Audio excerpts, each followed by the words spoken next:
dulu teman sekolah, dia sebenarnya adik kelas saya, tapi dia yang membawa saya kepada Tuhan. Dia sendiri yang dengan kesaksian melalui kehidupan dia, saya melihat akan perubahan yang terjadi di dalam hidupnya, dan juga dia yang membawa saya kepada salah satu KKR daripada, kalau saudara ingat, Yeremiarim, ya, dia yang membawa saya kepada kebangunan rohani daripada almarhum Yeremiarim. Ya, ini nama teman saya yaitu Thomas, ya, yang saat ini dia melayani di Kalimantan. Ini gambar dia pada saat di Kalimantan. Ya, saya waktu ketemu kemarin di Semarang, ketemu dengan dia, cara bicaranya semuanya persis sekali seperti Jeffrey. Ya, nah, wajahnya pun sebenarnya mirip, cuman bedanya ini agak hitam. Ya, agak hitam. Jeffrey putih, tapi ini dia agak hitam. Ya, saat ini dia melayani di Kalimantan. Hatinya yaitu untuk orang-orang di Kalimantan, untuk orang-orang Dayak di sana. Dia pergi ke pedalaman, dia berjalan, dia melakukan misi di sana, bahkan cerita dengan saya. Seringkali di dalam perjalanan kira-kira 3-4 kali setahun, dalam 3-4 kali setahun dia pergi ke Kalimantan dengan biaya yang dia tidak tahu dari mana. Dia ada gereja di Semarang juga, gereja yang kecil, gereja di rumahnya. Ya, dia nggak ngerti bagaimana Tuhan menyediakan akan dananya. Seringkali dia pergi ke Kalimantan, tetapi dia tidak tahu kapan dia akan kembali. Dia mempunyai istri dan anak, ya, dia sudah berkeluarga juga. Dia nggak mengerti kapan dia akan kembali. Ya, tapi dia dengan iman, dia menunggu kalau ada suatu berkat yang dikirimkan, maka dari itu dia akan kembali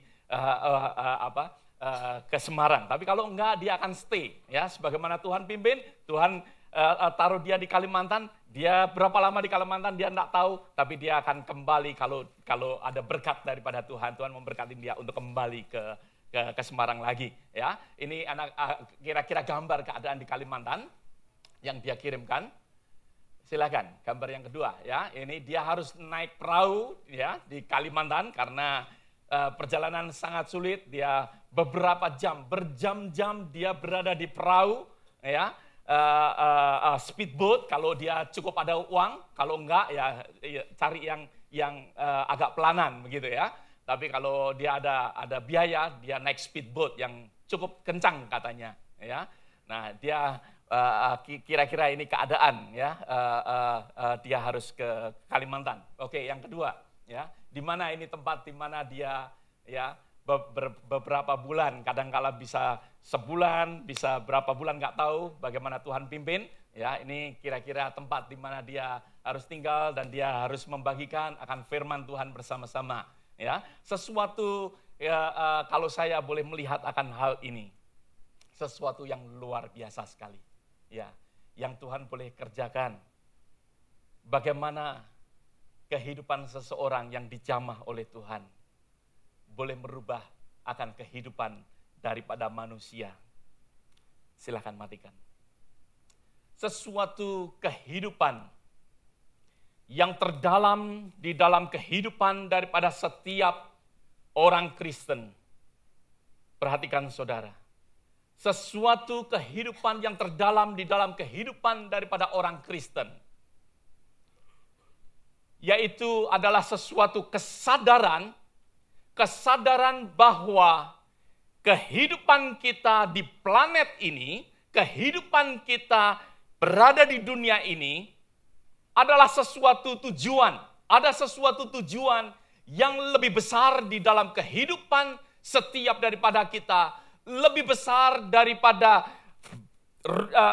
kita ada di dalam rumah tangga kita, lebih besar daripada karier kita, lebih besar daripada segala sesuatu yang kita mungkin punyai.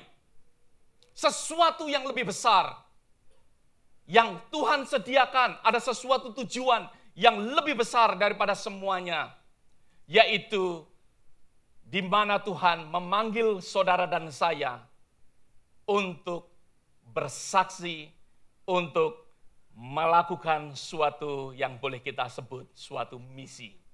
Di dalam bulan ini, seperti apa yang saya sampaikan kepada saudara, bahwa bulan-bulan ini adalah suatu bulan-bulan di mana kita boleh belajar bersama-sama, kita boleh merayakan, kita boleh setiap minggu mendengarkan akan firman Tuhan di dalam hal misi.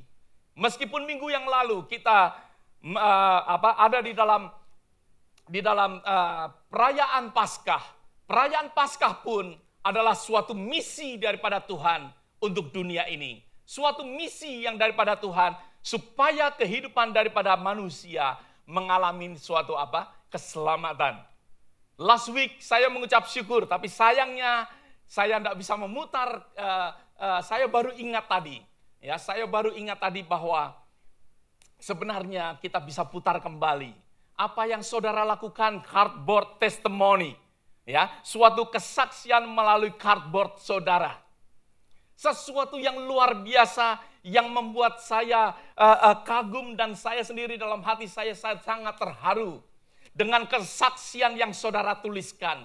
Saudara berjalan dari sana ke tengah, Next time saya minta untuk bisa ditayangkan untuk saudara semua supaya saudara mengingatnya kembali bahwa saudara pernah bersaksi. Sesuatu kesaksian yang begitu luar biasa, suatu kesaksian yang indah. Bagaimana dulu saudara mengalami depres, dulu saudara mengalami mungkin mau bunuh diri, tetapi karena kasih Tuhan semuanya tidak terjadi. Saudara mengalami kehidupan, bahkan mengerti akan hari depan. Bahkan saat ini saudara menikmati akan kehidupan bersama dengan Tuhan.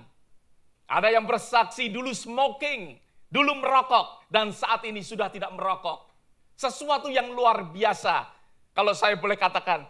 Sepertinya bagi saudara yang tidak pernah merokok, sepertinya suatu hal yang simple, gampang untuk putus tidak merokok.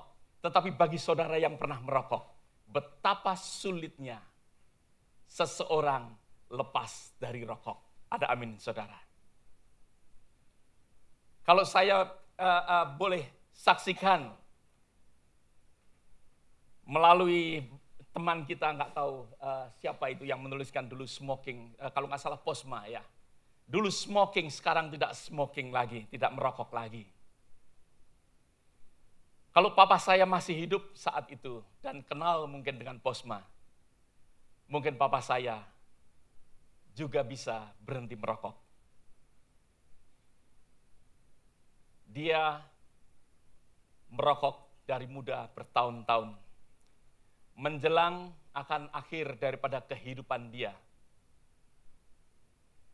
Dia mengalami batuk sampai keluar darah dari mulutnya. Semuanya ini akibat daripada rokok. Dia berusaha berulang-ulang kali, berusaha untuk berhenti merokok. Saya sendiri, seluruh kakak-kakak saya semua merokok, dan saya juga pernah merokok. Saya berhenti merokok, bukan karena saya sudah kenal Tuhan pada saat itu. Saya berhenti merokok karena saya pengen sekali untuk bisa menasihatin papa saya untuk jangan merokok. Karena kalau saya merokok dan papa saya merokok, saya menasihatkan dia dan pasti tidak akan berhasil. Saya berusaha untuk saya sendiri tidak merokok. Tetapi saya tidak berhasil untuk menasihatkan dia. Maka dari itu saya mengetahui betapa sulitnya bahwa seseorang berhenti daripada merokok. Maka dari itu pada saat saya melihat kesaksian Posma menayangkan dulu smoking dan sekarang tidak smoking lagi, saya merasa sukacita karena saya mengerti dengan jelas betapa sulitnya untuk berhenti merokok. Saya percaya banyak orang akan diberkati melalui kesaksian-kesaksian saudara. Saya percaya melalui kesaksian daripada saudara semua. Tuhan akan pakai secara luar biasa. Tuhan akan pakai kesaksian saudara. Karena di dunia ini banyak orang yang seperti saudara. Yang menginginkan akan mendengar akan kesaksian daripada saudara. Ada amin saudara.